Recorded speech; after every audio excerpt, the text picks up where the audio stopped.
오늘 설교 본문 세 군데를 정했습니다. 고린도후서, 로마서, 갈라디아서 이렇게 세 군데입니다. 각각 읽어보겠습니다. 고린도후서 시작. 누구든지 그리스도 안에 있으면 그는 새로운 피조물입니다. 옛것은 지나갔습니다. 보십시오, 새것이 되었습니다. 로마서 말씀 시작. 우리는 죄에는 죽은 사람인데 어떻게 죄 가운데서 그대로 살 수 있겠습니까? 죽은 사람은 이미 죄의 세력에서 해방되었습니다. 갈라디아서 말씀 시작. 여러분은 성령께서 인도하여 주시는 대로 살아가십시오. 그러면 육체의 욕망을 채우려 하지 않을 것입니다. 육체의 욕망은 성령을 거스르고 성령이 바라시는 것은 육체를 거스릅니다. 이 둘이 서로 적대 관계에 있으므로 여러분은 자기가 원하는 일을 할 수 없게 됩니다. 아멘. 설교에서 잠깐 기도하겠습니다. 하나님 아버지, 우리가 계속해서 기독교의 기본 진리라는 책을 통해서 하나님 우리 믿음의 중요한 내용들을 하나씩 살펴보고 있습니다. 하나님, 그저 교회 다니는 게 아니라 그저 예수 믿는다고 하는 것이 아니라 우리가 무엇을 믿으며 하나님께서 우리에게 무엇을 해주셨는지를 정확히 알고 이해하고 올바로 붙들 수 있게 도와주시옵소서. 하나님, 이것이 교리로 끝나고 어떤 지식으로 끝나는 게 아니라 이것이 우리 삶을 움직이는 중요한 믿음이 되고 하나님과의 깊은 관계가 될 수 있게 도와주시옵소서. 하나님 아버지, 오늘 말씀을 통해서 또 여러 이야기가 있겠지만 우리 각자에게 하나님께서 주신 말씀은 또 따로 있을 거라 생각합니다. 성령님께서 우리 각자에게 말씀해 주신 것들 잘 듣고 붙들 수 있게 우리 각 성도들의 마음을 붙들어 주시옵소서. 예수님의 이름으로 기도했습니다. 아멘. 자리에 앉으시기 바랍니다.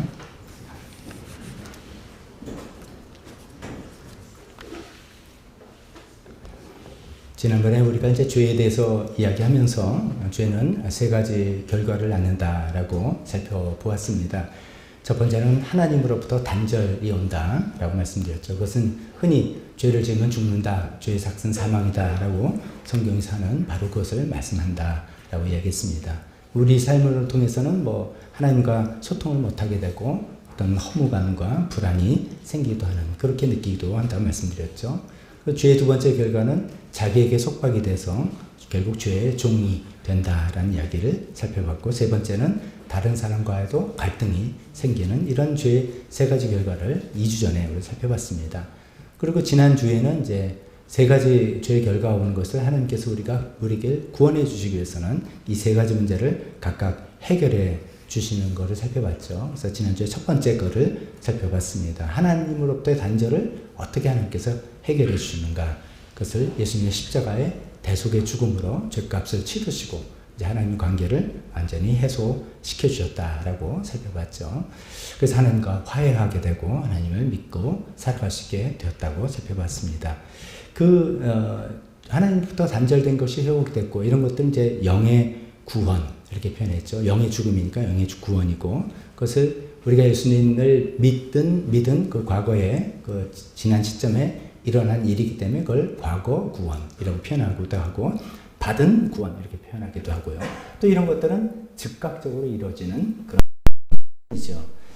반면에 이제 죄의 세 가지 결과 중에 하나는 그렇게 즉각적으로 해결이 됐다면, 두 번째 죄의 종이 되는 부분과 다른 사람과의 갈등, 이런 부분들은 즉각적으로 해소가 잘 안 된다는 것이죠. 이게 우리 모두의 경험이기도 하죠. 그것은 서서히 기나긴 과정을 통해서 이루어 나가시는 것이죠. 이런 것을 이제 이 두 번째 부분을 성화라고 부릅니다. 즉 하나님과 화해하고 하나님께 용서를 받는 것을 구원이란 큰 그 용어 안에 또 세부적으로 말하면 의롭다, 칭함을 받는다. 진짜로 의로운 사람이 된 게 아니라 의롭다 칭해준다, 이런 것이죠. justification 이렇게 이야기합니다. 그 다음에 두 번째 죄의 종에서 해방이 되는 것, 다른 사람 관계가 회복되는 것, 이것의 문제는 성화, 거룩하게 되어져 간다, sanctification 이렇게 이야기하고 있습니다.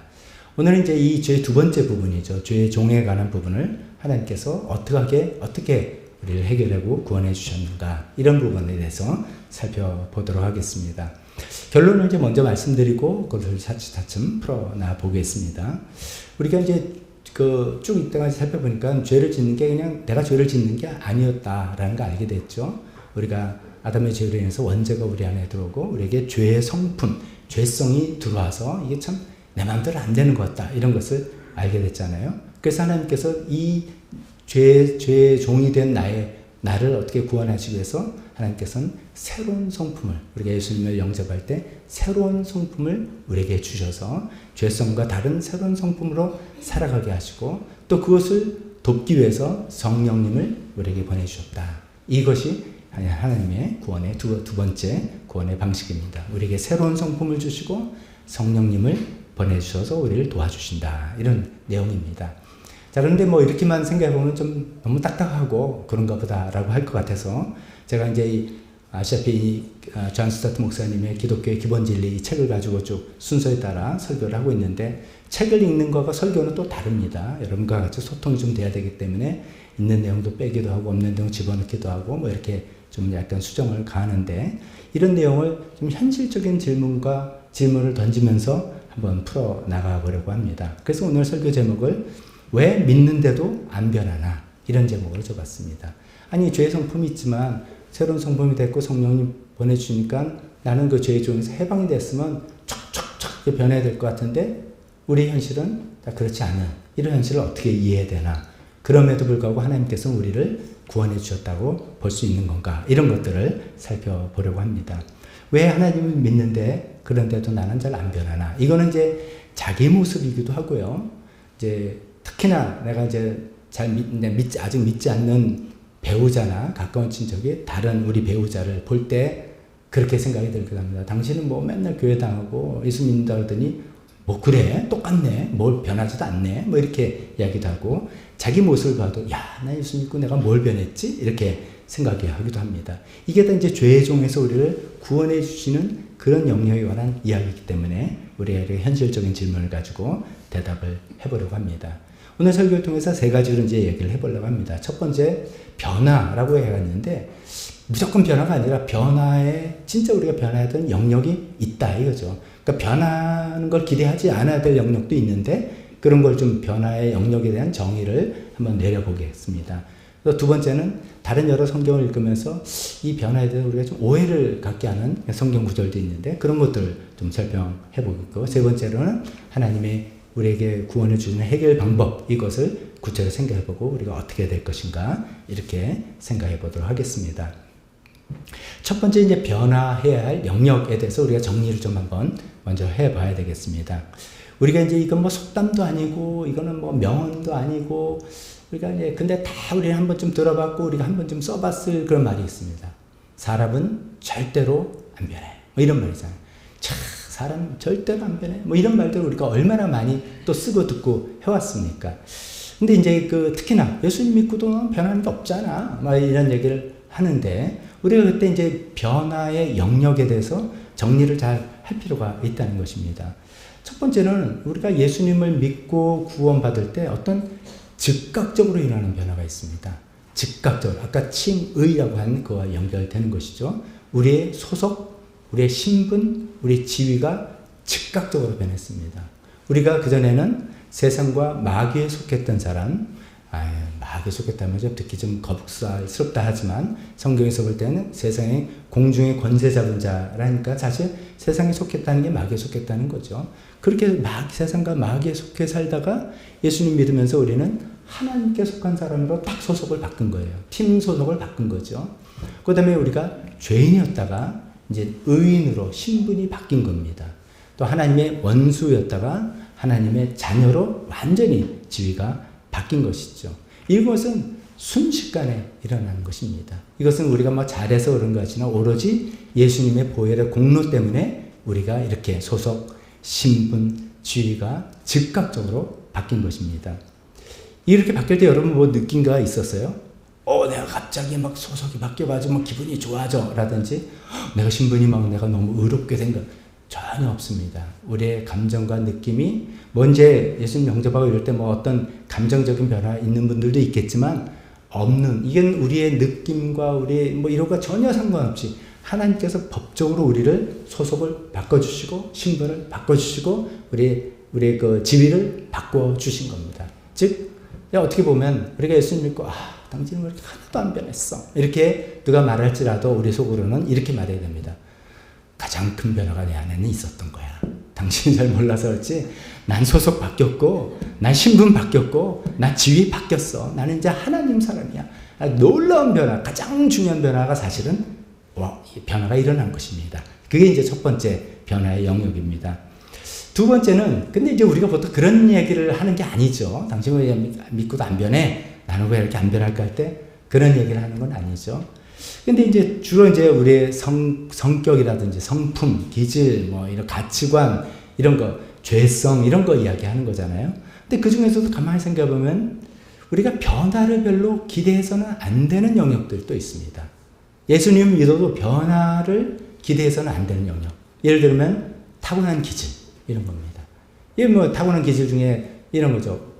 크게 두 개는 외향적인 성격과 내성적인 성격 이런 것이죠.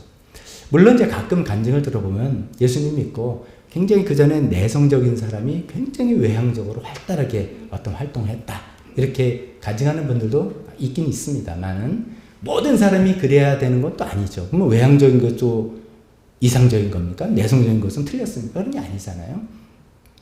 뭐 예를 들어 저 같은 경우도 저는 그냥 내성적인 사람입니다. 내성적인 건 뭐냐면은 혼자 있을 때 좋은 거예요. 혼자 있을 때 에너지가 충전이 되고 혼자 생각하고 혼자 있어도 외롭지 않고 지루하지 않고 괜찮은 거예요. 그런데 이제 그러다가 다른 사람들이 할 땐 에너지를 이렇게 소진하는 거죠. 근데 외향적인 성격의 분은 사람들과 어울릴 때 에너지를 얻는 분들이에요. 막 같이 활동하고 뭐 이야기하고 같이 해야지 힘이 나서 집에 들어오는 그런 분입니다. 저는 이제 내성적인 성격인데 예수님 믿고도 변하지 않더라고요. 목사가 돼서도 변하지 않더라고요. 저는 제 성격 타고난 기질 이거를 가지고 최대한 하나님께서 맡겨주신 일을 하는 것이 저의 할 일인 것이죠. 이렇게 타고난 기질 잘 안 변합니다. 우리가 이제 또 성격을 네 가지로 또 구분하기도 하잖아요. 주도형, 또 관계형, 안정형, 또 신중형 이렇게 네 가지로 하는데 이것도 잘 안 변합니다. 예를 들면 또 저희 아내 주도형이에요. 평생 주도형이에요. 안 변해요. 그러니까 뭐 주도적으로 이거 하자 저거 하자 저는 맞춰주면 돼요. 그럼 우리 집안은 해피 와이프, 해피 라이프가 그냥 되는 거예요. 주도한 사람이 이거 계획해서 뭐 잘 맞춰주기만 하면 돼요. 예수 믿어도 안 변하더라고요. 그걸 잘 맞춰서 살아가 나가는 게 우리의 지혜겠죠. 이런 것들 타고난 기질 안 변합니다. 이걸 가지고 예를 들어서 이제 부모님이 내성적인 어떤 성격의 자녀 보고 너는 예수님 믿고 좀 변해야지. 맨날 마음구석에만 있고 너 좀 밖에 나가. 그게 맞는 경우도 있지만 타고난 기질은 그게 안 되는 거죠. 그러니까 그걸 그냥 우리가 어떤 때는 이해해 줘야 되는 거예요. 너는 맨날 쏘다녀 다니니 외향적인 성격인 거예요. 뭐 이런 걸 잘 이해하면서 변화를 이해했으면 좋겠습니다. 취미 안 변합니다. 운동 좋아하시는 분 있고 예술 좋아하시는 분 있고 뭐 그냥 독서 좋아하는 분 있고 뭐 다 다른 것이 예수 믿었다고 바뀌어지지가 않더라고요. 그러니까 그거는 우리가 이런 건 변화를 기대하는 영역이 아니구나 이런 게 있구나를 또 감안해야지 자기 자신을 볼 때나 다른 사람을 볼 때 우리가 선을 넘지 않을 것 같습니다. 세 번째는 이런 거죠. 진짜 우리가 변해야 될 부분들. 변해야만 하는 부분들. 이게 이제 우리가 이야기하는 부분들이죠. 뭐 정질. 이게 나쁜 뜻이 아닌데 우리가 보통 승질 이렇게 말하잖아요. 이런 것들이에요. 우리 기질인데 타고난 기질이 있는데 그 기질과 성격을 어떻게 표현하는가는 바뀌어야 되는 거죠. 그냥 막 뭐랍니까? 이기적으로 표현하고, 무절제하게 표현하고, 충동적으로 표현하고, 이거 안 되죠. 화를 난다고 해서 막 화를 내고, 이런 거 안 되는 거죠. 화가 쉽게 나는 성향이 있을 겁니다. 그렇지만 화를 막 이렇게 내는 것은 바꿔야 되는 그런 것들이죠. 가치관 변해야 되는 것이죠. 우리가 예수님 믿기 전에는 당연히 이 세상에서 내가 주인이고, 나를 기쁘게 하는 행복과 돈과 성공, 이런 것들이 제일 가치 있는 거라고 생각했는데, 예수님을 믿고 하나님이 주인이라고 하면서도 여전히 그게 제일 가치관이다, 제일 중요한 거다? 그러면 안 되는 것이죠. 뭔가 바뀌어야 되는 것이죠. 그게 안 바뀌니까 우리 삶 속에서 여러 가지 하나님께서 원치 않으시는 어떤 행동들과 결정들이 나오지 않겠습니까? 그런 것도 바뀌어야 되고, 뭐 이런 것도 이제 바뀌어야 되는데, 그 밑에 왜 이런 것들이 계속 문제가 되는가를 뿌리를 찾아 나가 보니까, 지난번에 계속 말씀드린 거죠. 교육 문제 아니고, 그것도 있겠지만, 환경, 뭐 어떤 그런 것들이 문제가 아니라 죄가 문제더라라는 것이죠. 죄가 문제더라. 특히 우리가 죄의 성품을 우리 갖고 태어난 이것이 문제더라. 그래서 이것을 나가야 되는 우리의 과제가 있는 것이죠. 이 죄의 성품에 대해서 성경은 이렇게 이야기하고 있습니다. 오늘 본문을 택하지는 않았지만 갈라디아서 5장 19절에 보면 이런 말씀이 있습니다. 육체의 행실은 환히 드러나는 것들입니다. 육체의 행실은 뻔합니다. 이런 것들입니다. 리스트를 말할 것입니다. 근데 이제 참고로 우리가 성경을 읽을 때, 특히 이제 신약 성경을 읽을 때, 사도 바울이 쓴 서신서를 특히 읽을 때 육체라는 단어가 나올 때 이거를 우리 몸이라고 그냥 생각해버리면 곤란합니다. 이건 어떤 전문 용어입니다. 여기서 육체 행실할 때는 몸이 움직이는 대로 가서 이게 아닙니다. body라는 뜻이 아니라 flesh이라는 뜻이고 이거는 그리스어로는 사르크스라고 하는 우리가 지금 고민하고 있는 죄성, 죄의 성품 이거를 표현하는 그 당시의 방법입니다. 그래서 육체 행실 하면은 몸이 움직이는 대로 갔다. 이게 아니라 죄 성품 때문에 이런 것들이 나왔다. 이렇게 이해하셔야 됩니다. 육체 행실이 환히 드러났다는데 제가 쭉 열거해 볼게요. 그 중에는 이건 나하고는 전혀 상관없는데 그런 것도 있지만 어떤 거는 맞아. 이건 내가 매일매일 씨름하는 거야. 라는 것도 있습니다. 예를 들면 있습니다. 곧 음행과 더러움과 방탕과 우상숭배와 마술과 원수매짐과 마술, 뭐 이런 건 좀 아닌 것 같죠? 근데 이런 건 어떻습니까? 다툼과 시기와 분냄과 분쟁과 분열과 파당과 질투, 술 취함과 흥청망청 먹고 마시는 노름과 그와 같은 것들이다. 전 세계에서 일어나는 이 분쟁과 싸움, 그것이 사실은 뭐 정치적인 이해라고 하지만 사실 그 뿌리를 가면 그게 다 죄다 이거죠. 사람을 가르는 그 자기 유익을 추구하는 죄 때문이라는 것들을 이런 말씀을 통해서 우리가 알 수 있겠습니다. 이런 것들은 이제 이 성경에 나오는 1세기의 표현이 어떤 거는 우리에게 바로 와닿기도 하지만 저는 또 계속해서 우리는 우리 시대의 언어로 우리가 삶의 언어로 좀 조금 바꿔서 이해해보는 것도 필요할 것 같아서 저는 한번 이렇게 설명해 보겠습니다. 이 육체의 행실, 죄의 성품 때문에 나오는 것들 이거는 어떻게 다 일일이 열거하겠습니까만 제 마음속에 설교를 준비하면서 떠올랐던 것들 몇 가지만 말해보겠습니다.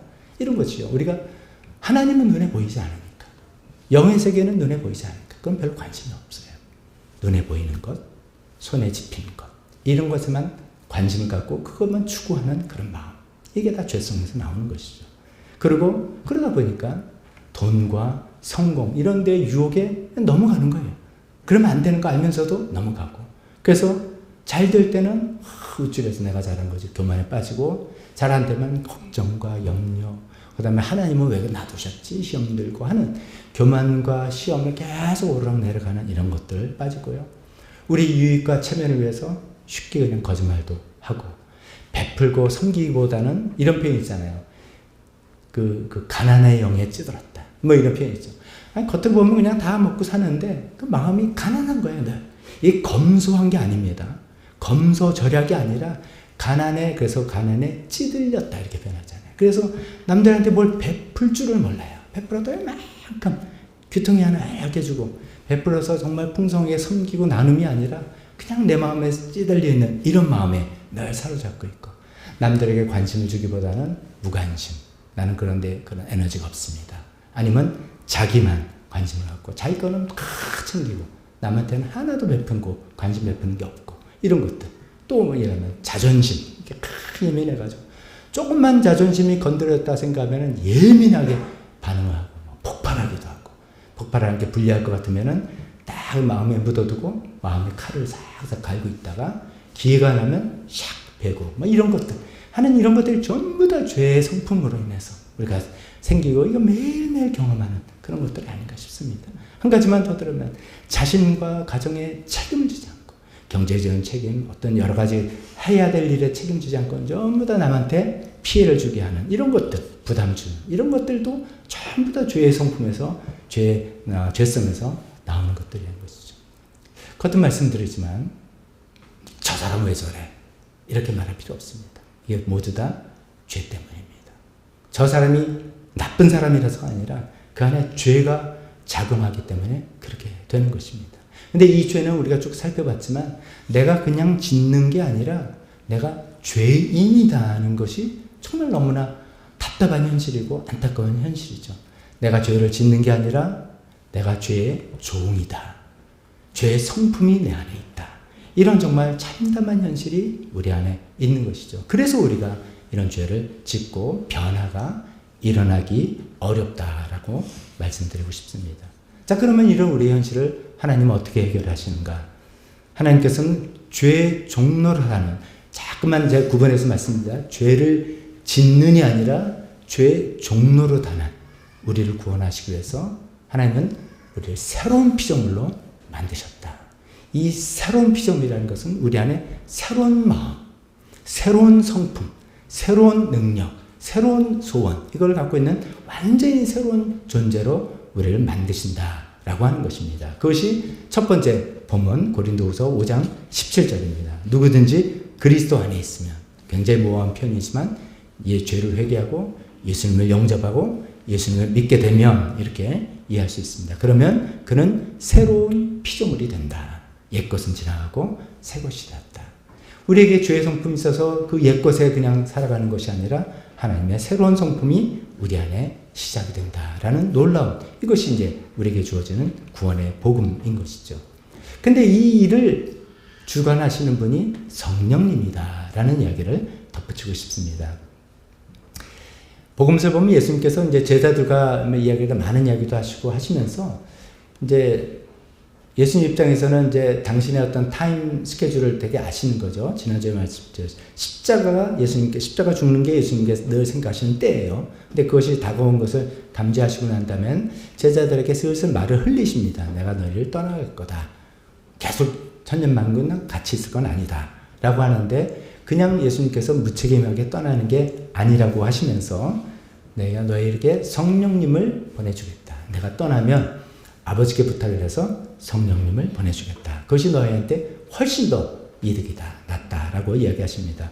요한복음 14장 16절 내가 아버지께 구하겠다. 그리하면 아버지께서 다른 보혜사, 여기서 이제 보혜사는 또 이제 뭐 교회 성경 용어입니다. 도와주는 사람, 은혜를 베풀어 주는 사람, 이렇게 이해하시면 되겠습니다. 또 다른 보혜사, 즉 그분이 성령님인데 그분을 너에게 보내셔서 그분은 영원히 너희와 함께 계실 것이다. 이렇게 이야기하십니다.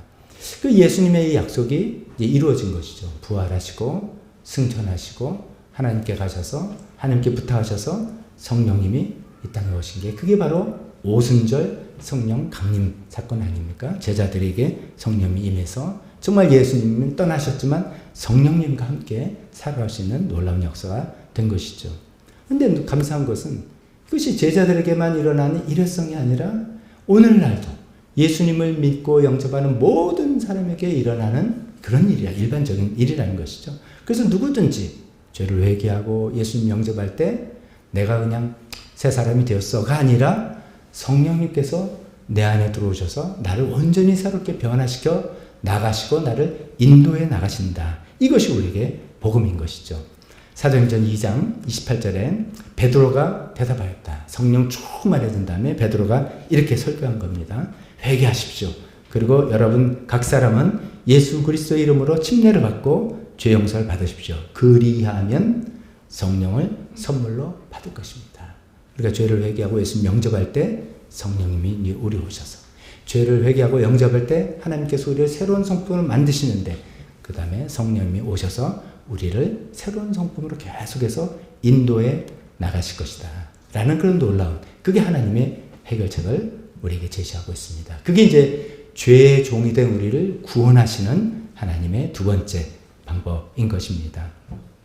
자, 복잡한 것 같아서 좀 정리를 해볼게요. 예수님을 믿을 때 예수님을 믿을 때 이미 놀라운 변화가 있었습니다. 우리가 당당히 그걸 생각해야 됩니다. 소속의 변화, 신분의 변화, 지위의 변화가 있었습니다. 근데 예수님을 믿어도 변하지 않는 영역도 또 있습니다. 타고난 기질이라든지 취미라든지 이런 것들 변하지 않을 수 있습니다. 그러나 반드시 변해야 되는 영역이죠. 그게 바로 죄의 영역이죠. 그런데 이 죄는 우리의 노력과 결심만으로 안 된다는 거예요. 그게 죄의 성품이기 때문에 안 된다는 거죠. 그래서 우리가 예수님 믿을 때 새로운 성품을 우리에게 주시고 성령님을 보내주셔서 하나님께서 우리를 변화시켜 나갈 거다. 이것이 하나님의 구원의 계획이다라고 말씀드리겠습니다. 자, 그러면 이제 변화의 영역을 우리가 좀 잘 정리하면서 이렇게 이해했다면, 두 번째, 그래도 성경에 나오는 어떤 구절 때문에 우리가 좀 오해할 수 있는데, 이런 부분도 좀 살펴보겠습니다. 두 가지 오해에 대해서, 오해할 수 있는 부분에 대해서 살펴보겠습니다. 첫 번째는 성경을 읽다 보면 우리가 죄에 대하여 죽었다, 이런 표현이 나옵니다. 죄에 대해 죽었다라고 하면은, 우리가 보면, 여러분 제가 앞에를 하면 뒤를 대답해 보세요. 죽은 자는, 캐치 못하셨군요. 죽은 자는, 그렇죠. 죽은 자는 말이 없다.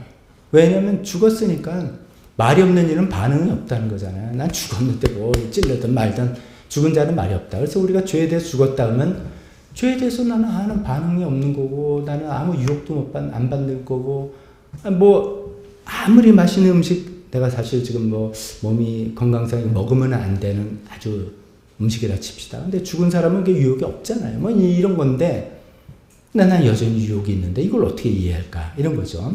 성경을 읽다 보면 우리가 참 어떨 땐 좌절스럽기도 한 그런 구절이 있습니다. 요한 1서 5장 18절 제가 먼저 읽어보면 이런 구절입니다. 하나님에게서 태어난 사람은 누구예요? 예수 믿는 우리 모두. 하나님에게서 태어난 사람은 누구든지 죄를 짓지 않는다는 것을 우리는 압니다. 참 은혜가 되죠. 정말 좌절이 됩니다. 아니, 이걸 어떻게 이해해야 되지? 하나님을 믿는 사람, 이건 빼도 갈 수 없이, 우리 예수 믿는 사람은 누구든지 죄를 짓지 않는 것을 우리는 압니다. 아니, 뭐 죄를 짓지 않는 게 너무나 당연하게 이야기하는데, 속으로, 이거 어떻게 이해해야 되지? 이런 고민이 듭니다. 오늘 두 번째 본문사는 로마서 6장 2절. 우리는 죄에는 죽은 사람인데, 어떻게 죄 가운데서 그대로 살 수 있겠습니까? 고민스러워요. 그럼 예수님 믿었다고 큰 소리 치면서, 분명히 예수 믿었다고 하면서 여전히 죄를 짓고 사는 우리 모두, 저를 포함한 우리 모두는 뭡니까? 우리는 죄에 안 죽은 사람이잖아요. 죄에 죽기는 그냥 시퍼렇게 살아서 뭐 반응하고 그냥 길길이 뛰고 하는 그런 사람인데, 그걸 어떻게 내가 이해해야 되는가? 이런 이제 갈등도 생기고 고민도 생기는 것이죠. 죄에 대해서 죽었다는 그 표현을 우리가 잘 이해해야 되겠습니다. 죄에 대해서 죽었다는 그 말은 전혀 죄에 반응이 없어서 죄를 안 짓는다는 그런 뜻이 아니라 죄의 권세 아래에 있지 않다는 뜻입니다. 그래서 로마서 우리의 6장, 우리가 두 번째 본문을 삼은 6장의 7절에 이렇게 설명하지 않습니까? 죽은 사람은 이미 죄의 세력에서 해방이 되었다. 그러니까 죽었다는 것은 반응이 없어서 죄를 안 짓는다는 그런 얘기 아니라 그 죄의 세력에서, 죄의 권세에서 해방이 됐다. 그러나 가끔 유혹이 오는 거예요. 가끔 공격도 받는 거예요. 그렇지만 크게는 내 그 세력에서 벗어났다라는 것입니다. 즉 이런 겁니다. 우리 건별로 전혀 죄를 짓지 않는다는 뜻이 아니라, 우리가 죄의, 이런 표현이 좀 이상합니까? 죄의 라이프 스타일이 아니라는 거죠. 우리 라이프 스타일이 하나님과 상관없는 사람, 그건 라이프 스타일이 죄를 짓는 삶이에요. 하나님은 상관없으니까. 나는 아무리 도덕적으로 선하게 산다 해도 하나님과는 관계가 없기 때문에 그게 죄라고 우리가 정리한다면, 그건 죄가 라이프 스타일에서 아무 문제의식도 없고 아무런 생각도 없이 살아가는 그런 게 아니라, 나는 소속이 바뀌었어. 죄의 권세가 아니라 이제 하나님의 세력 안으로 들어갔는데, 그래도 여전히 내가 살아있기 때문에 유혹도 오고 뭐 생각도 오고 그래서 넘어지기도 하지만, 나는 죄의 권세 아래 있는 사람이 아니라 나는 하나님의 권세 아래, 예수님과 연합해서 하나님의 권세 안에 있는 그런 사람이다 라고 하는 것을 이해하셔야 되겠습니다. 이렇게 조금씩 실수하지만 조금씩 변화한다는 걸 아까 제가 뭐라 했죠? 성화 이렇게 했잖아요. 거룩을 단번에 이루었다가 아니라는 것이죠. 이루어 나가는 것이죠. 계속해서 이루어 나가는 것이죠. 언제까지? 죽을 때까지. 우리가 주님께서 우리를 부르실 때까지 계속해서 이거를 이루어 나가는 것입니다. 이 성화는 우리가 평생토록 달려야 할 경주입니다. 이 성화는 우리가 죽을 때까지 싸워야 될 싸움입니다. 그러면서 계속해서 예수님을 조금씩 닮아가는 것이죠. 근데 이 조금씩 닮아가는 게 저를 한번 보세요. 제가 손을 그리는 모습을. 이렇게 나가면 얼마나 좋겠습니까? 이렇게 그냥 우상향으로 쫙 직선으로 나가면 얼마나 좋겠습니까? 세상에 그런 사람이 없다는 거예요. 다 오르락 내리락 오르락 내리락 때로는 뒤로 갔다가 이렇게 막. 그런데 멀리서 보면 결국은 올라가요. 결국은 우리가 예수님을 닮아가는 성화의 삶을 살아가고 있는 거죠. 근데 짧게 그 단계를 보면 뭐 올라가기엔 뭐 예수 믿고 변한 게 하나도 없네. 뭐 그 옛날 모습 그대로구만. 옛날보다 더 심해졌구만. 이런 소리를 듣는 모습들도 있을 수는 있는 거예요. 근데 이게 내가 죄의 권세 안에 난 더 이상 있는 게 아니라 그 뭐 하나님과 상관없는 게 그냥 내 생활 습관이고 라이프스타일이 이게 아니라 안 하려고 하는 건데 새로운 마음 생겨서 안 하려고 하는데 연약함 때문에 실수하고 넘어지고 그러나 성령님께서 또 우리를 회개시켜서 일어나가는 그런 것이다. 그런 성화의 길을 걸어가는 것이다. 라는 것을 잘 이해했으면 좋겠습니다.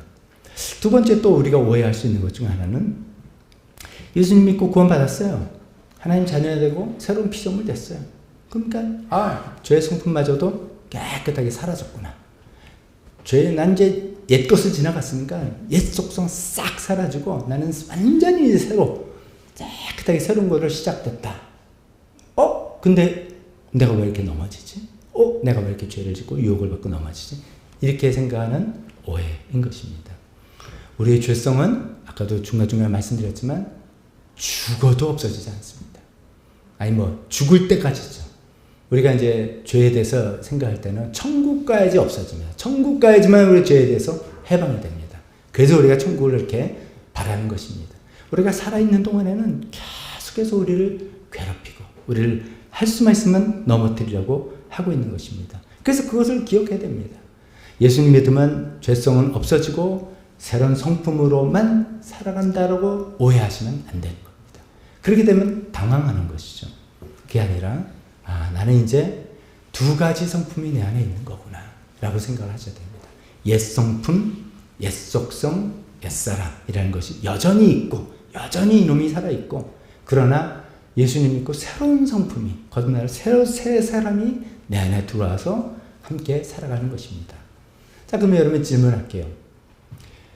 두 속성이 내 안에 살고 있으면 예전보다 더 편해졌겠습니까? 더 복잡해졌겠습니까? 복잡해졌겠죠. 왜냐하면 예전에는 나름 편했어요. 일관성이 있었어요. 옛 속성에 따라서 그냥 사는 거예요.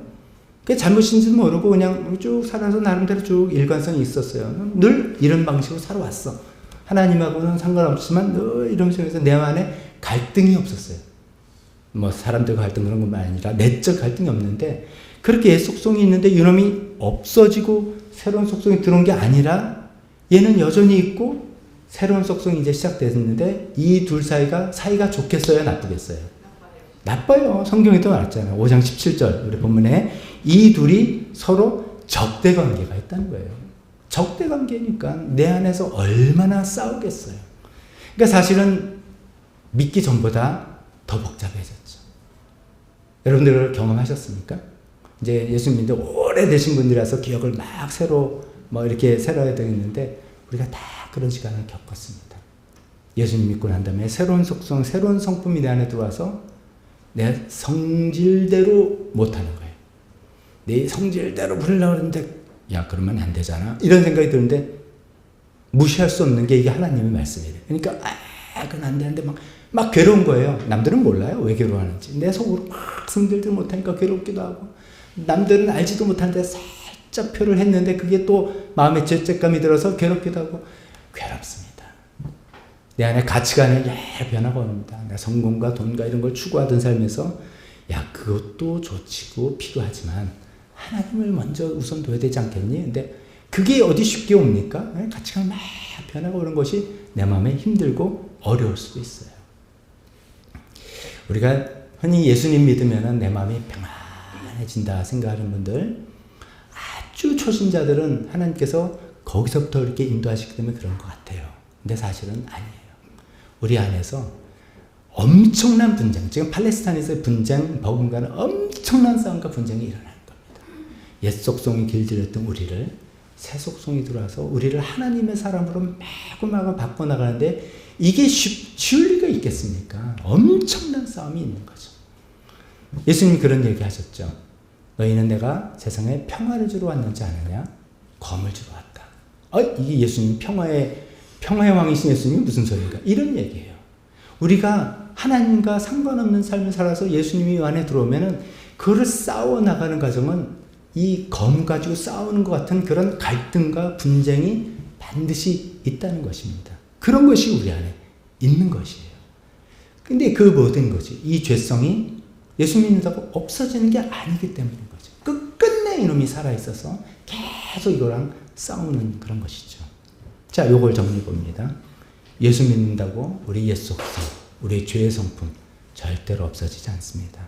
오히려 우리 안에서 내적 갈등이 심해질 수가 있습니다. 정상적입니다. 자연스럽습니다. 우리가 점점 하나님의 사람으로 바뀌어 나가는 증거이기도 합니다. 새로운 성품과 죄의 성품 서로 적대 관계이기 때문인 것이죠. 그럴 때 성령께서 우리를 도와주셔서 우리를 조금씩 승리하게 도와주십니다. 자, 이렇게 해서 오해 두 가지를 우리가 죄에 대해서 죽었다는 내용도 좀 정리해봤고, 우리가 예수 믿으면 죄의 성품이 없어지는 건 아닌가라는 그런 부분에 대해서도 오해를 정리해봤다면, 결론은 있죠. 결론으로 그러면 하나님 우리를 어떻게 인도하시고 나는 어떻게 해야 되는가, 어떻게 해야지 이 죄의 종으로부터 하나님께서 우리를 구원하신다는 것을 우리가 느끼고 경험하고 우리가 변한 삶을 살 수 있을 것인가 생각해 보겠습니다. 결론 먼저 말씀드립니다. 성령 충만해야 됩니다. 성령님의 인도하심을 따르는 길밖에 없습니다. 우리 본문 삼았던 갈라디아서 5장 16절 같이 눈으로 따라봐 주시기 바랍니다. 5장 16절에 여러분은 성령께서 인도하여 주신 대로 살아가십시오. 그러면 육체의 욕망을 채우려 하지 않을 것입니다. 여기 육체의 욕망이 우리 몸의 욕구, 음식 먹고 싶은 이런 거 아니라고 말씀드렸죠. 여기 나오는 육체의 욕망은 우리 죄성입니다. 우리 옛속성, 죄성. 성령의 인도하심을 따라야지만 죄의 성품, 옛속성을 따르지 않을 거다라는 이야기를 이렇게 하고 계십니다. 제가 그 잔수사토 목사님 책에 읽다 보면 좀 묘한 구절이 나옵니다. 이런 얘기를 합니다. 예수님이 가르치는 사역, 예수님은 가르치는 사역, 병 고치는 사역, 복음을 전하는 사역, 이렇게 세 가지 사역을 구분하는데, 이 teaching ministry, 가르치는 사역이 실패했다고 말해도 어느 정도 일리가 있다. 이런 묘한 이야기를 하는 구절이 나와요. 이 정도면 불경스럽지 않습니까? 가르치는 거 예수님이 최고일 텐데 예수님이 가르쳐도 안 되는 경우가 있다. 이런 얘기예요. 무슨 얘기인가? 예수님이 제자들에게 너희는 겸손해야 된다. 너희는 서로 사랑해야 된다. 얼마나 가르쳤어요. 그렇게 가르쳤는데도 예수님이 제자들과 같이 있을 때 제자들이 도통 안 변하는 거예요. 베드로 그냥 교만하고, 또 요한 같은 사람도, 요한을 예수님께서 별명을 뭐라 주셨냐면 우레의 아들, 우레가 천둥병개라는 뜻이에요. 성격 한 거예요. 그러니까 자기의 만받아들인다고 막 발끈해가지고 예수님 하늘에 불을 명해서 쟤네들 싹쓸이 해볼까요? 이렇게 과격한 이야기를 하는 그런 사람이니까 우리의 아들이다, 너 왜 그러냐, 이렇게 별명을 지어줄 정도로 요한은 그렇게 서로 사랑하고 사랑인 사람인데도 안 변하는 거예요.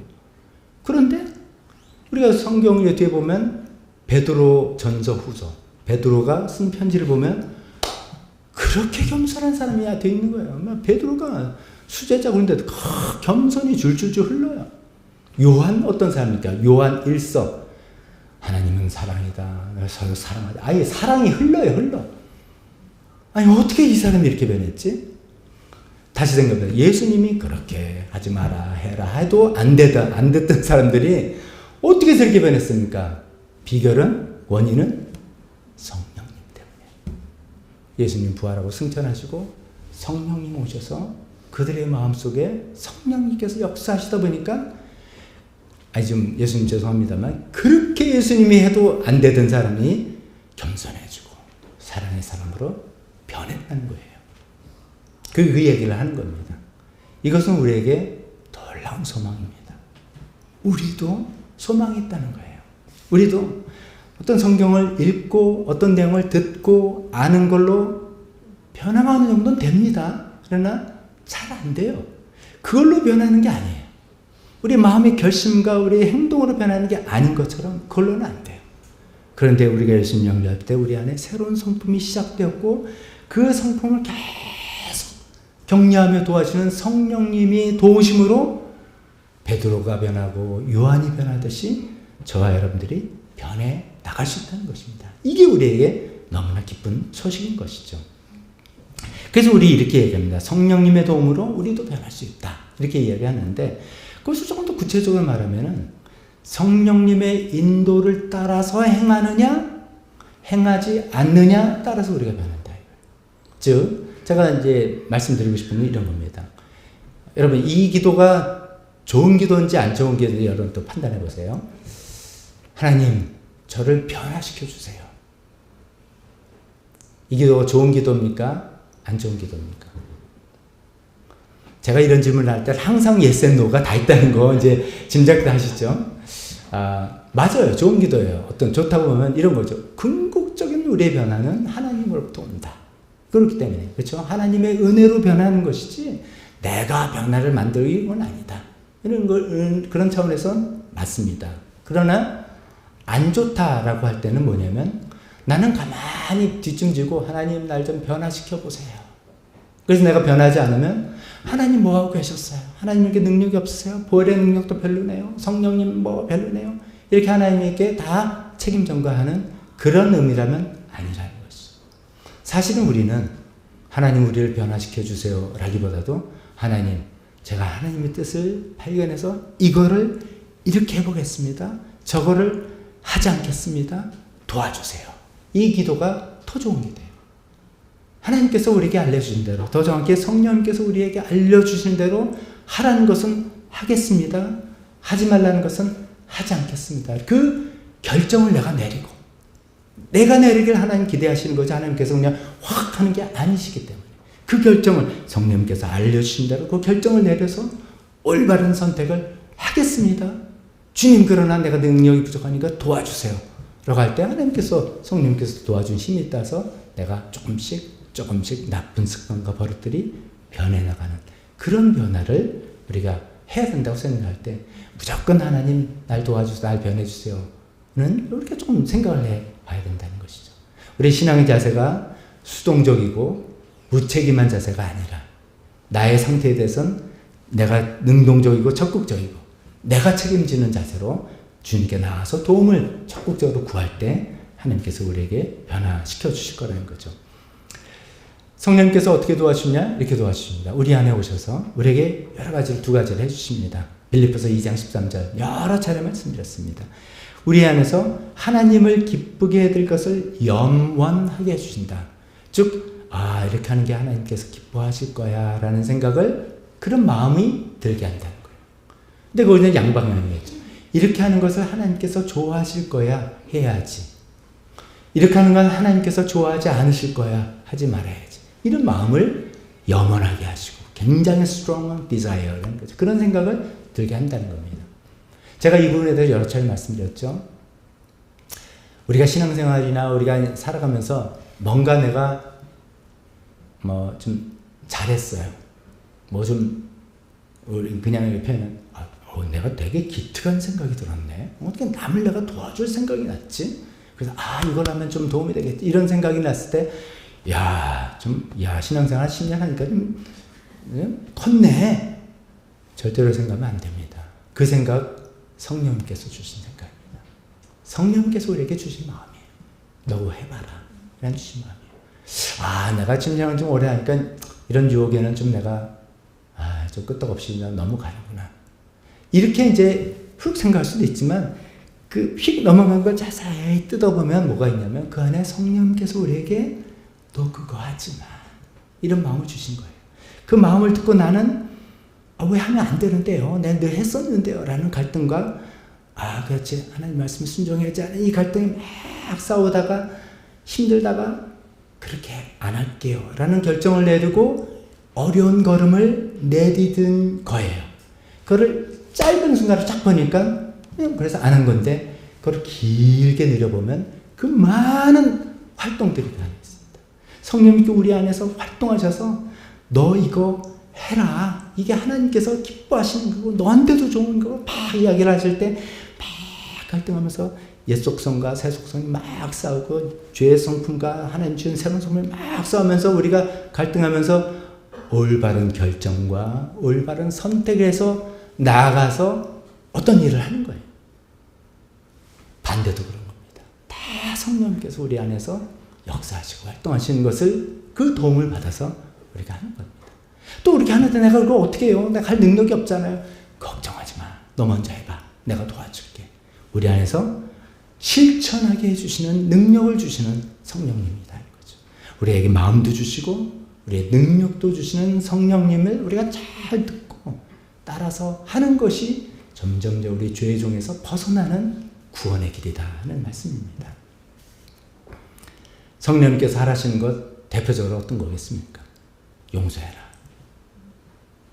섬김 받으려고만 하지 말고 남을 섬겨라. 회개해라. 하나님을 우선으로 둬라.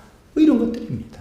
그래서 우리가 예수님 믿기 전에는 생각해보세요. 우리 예수님 믿기 전에는 되게 어떤 결정할 때 내가 편한 대로 나에게 유익한 대로 나한테 유리한 대로 내가 조금이라도 좋게 보이는 대로 내가 조금이라도 손해 덜 보는 대로 뭐 이런 식으로 정하고 또 어떤 경우는 아이 몰라 그냥 내가 정했으니까 무조건 해 내가 정한 대로 뭐 이렇게 생각하고서 선택과 결정을 해왔다면 성령님께서 우리 안에 주신 마음을 다 듣고 그렇기 때문에 좀 손해가 되고 불편이 오고 뭐 이런 다 억울한 일이 있더라도 하나님께서 기뻐하신 일이라면 인내하면서 그 일을 해나가기로 결정하고 선택하고 나가는 것. 그것이 점점 죄의 종에서 점점 우리가 해방이 돼서 하나님께 속한 사람으로 살아나가는 것이죠. 또 성령님께서 하지 말라는 것들 우리 마음속에 주실 것입니다. 그럴 때 이 하지 말라는 것은 더 힘들겠죠. 그래서 이런 말씀까지 있습니다. 갈라디아서 계속 5장 나오는데요. 24절에는 그리스도 예수께서 속한 사람은 정욕과 욕망과 함께 자기 육체를 십자가에 못 박았습니다.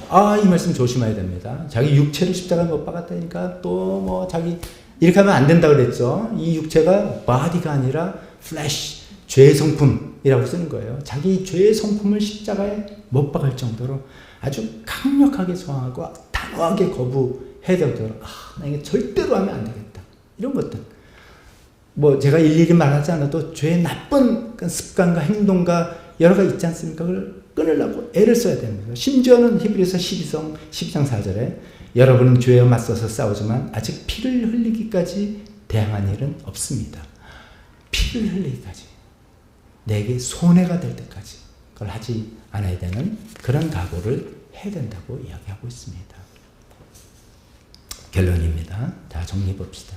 결론은 하나님께서 우리를 죄의 종에서 해방시켜주고 구원해 주시는 그 구원을 얻기 위해서 우리는 성령 충만해야 됩니다. 성령 충만히 또 뭔가 하려면 그 다음 시간이고요. 그냥 성령님의 인도를 잘 받아야 된다. 이렇게 생각해 보시면 좋겠습니다. 정리해 봅니다.